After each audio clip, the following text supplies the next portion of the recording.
ஓம் நம சிவாய. சிவபெருமானின் நிறைய நாமங்கள், ஸ்லோகங்கள் நாம் கேட்டிருப்போம்.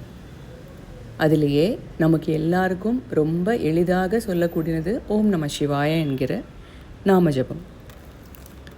சிவன் என்கிறவர் ஜெகத்பிதா, உலகத்துக்கே அப்பனாயி விளங்குகிறான்.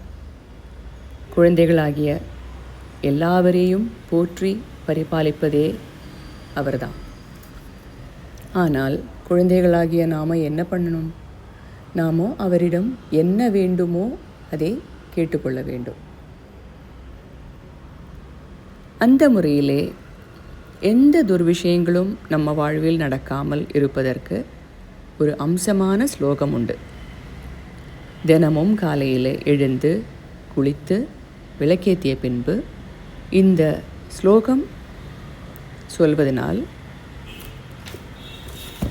கெட்ட ஸ்வப்னம், கெட்ட சகுனம், ஏழ்மை, மனக்கவலை, பஞ்சம், சகிக்க முடியாத கெட்ட கீர்த்தி, பூகம்பம், எல்லா விதமான துக்கங்களும், கெட்ட கிரகங்கள் மூலம் உண்டாகும் பீடைகளும் வியாதிகளும் எல்லாமே உலகநாதனான பரமேஸ்வரன் நாசம் செய்து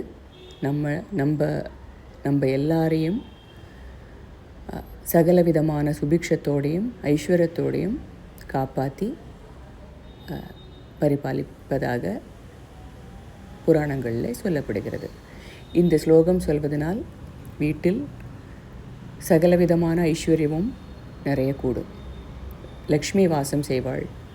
மனசில் இருக்கிற எல்லா கவலையும் நீங்கி சந்தோஷம் பொங்கி வழியும்.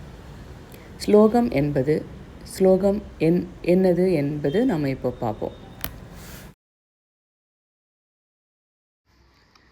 ஸ்லோகமானது துஸ்வப்ன துஷகுன துர்கதி தௌர்மனஸ்ய துர்பிக்ஷ துர்வியசன துஸ்ஸஹதுர்யாம்சி உத்பாத தாப விஷபீதி மசத்கிரஹார்த்திம் வியாதீம்ச்ச நாசயது மே ஜெகதாமதீஷः. இன்னொரு தடவை படிக்கிறேன்.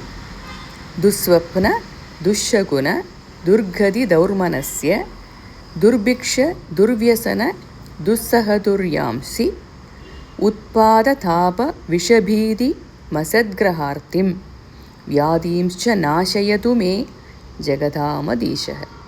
இந்த ஸ்லோகத்தை எல்லாரும் சொல்லி நலமுடன் வாழ கடவுளை வாழ்த்துகிறேன்.